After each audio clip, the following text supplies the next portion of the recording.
Pelajarilah adab sebelum mempelajari ilmu. Jadi adab itu buahnya akhlak.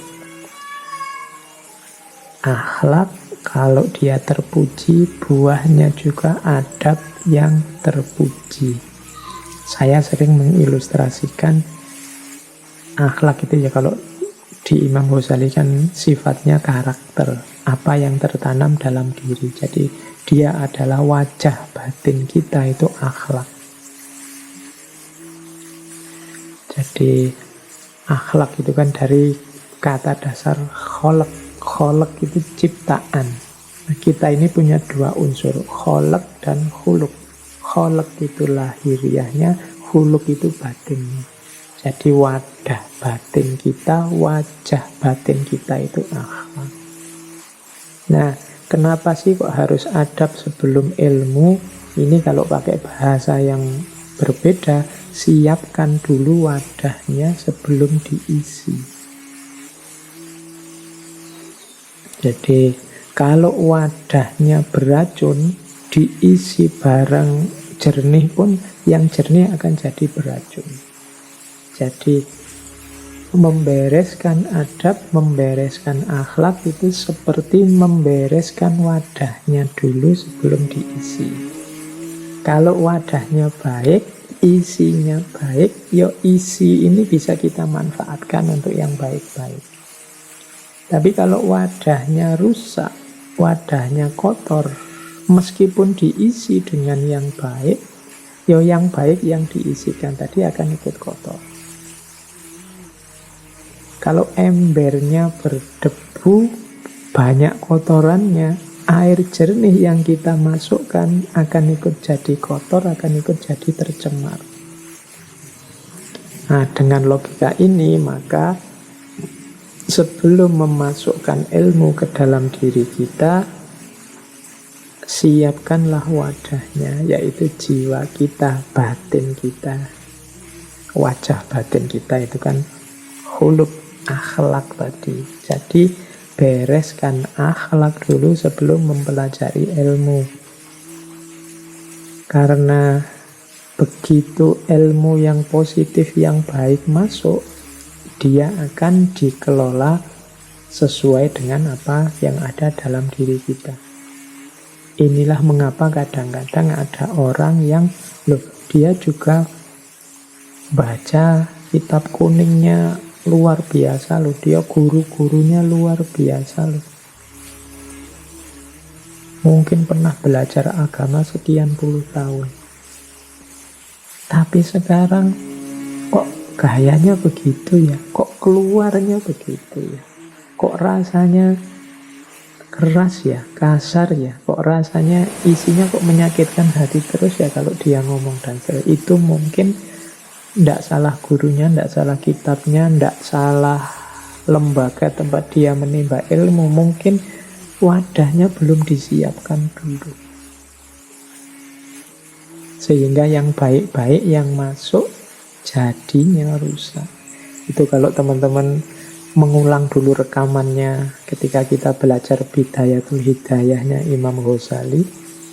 Jadi ini termasuk yang yazdad ilman walam yazdad hudan. Banyak orang yang ilmunya nambah, tapi hidupnya tidak semakin dapat hidayah, tidak semakin baik.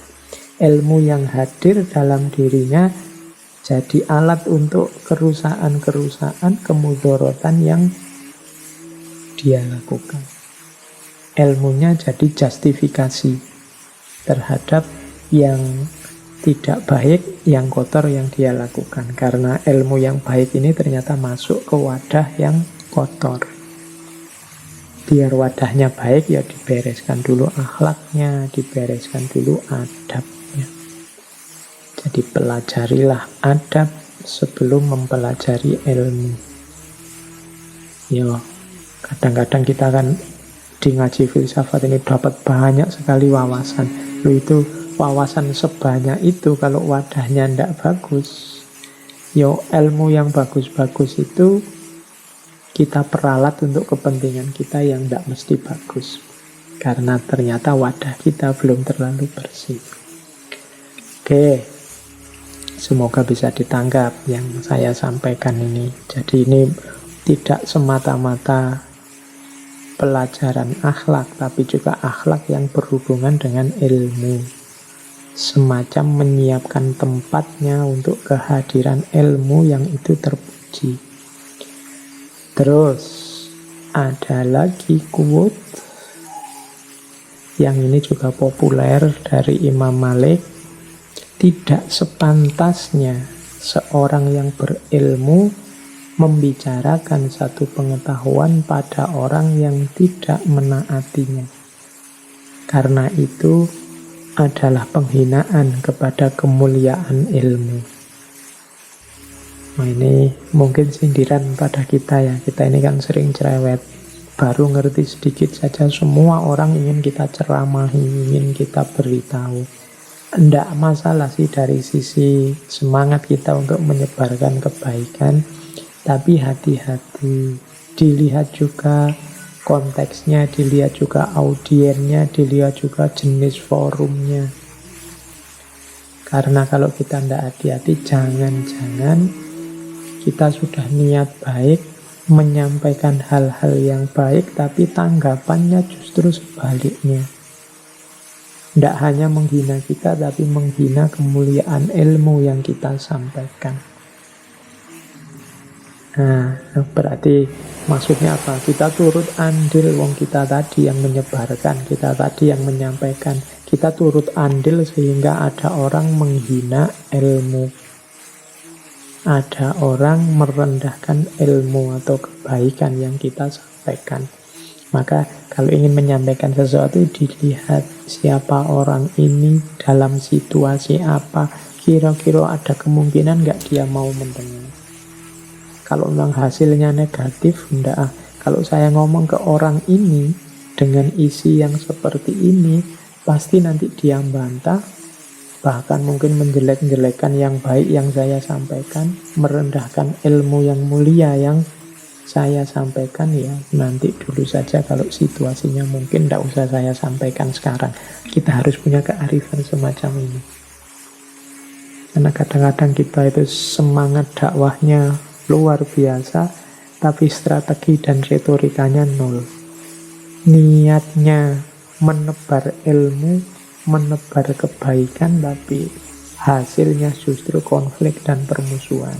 Ya sebagian karena andil kita juga tidak membaca situasi, tidak melihat kondisi. Ya harus pinter membaca situasi biar niatnya baik, caranya baik, hasilnya juga baik.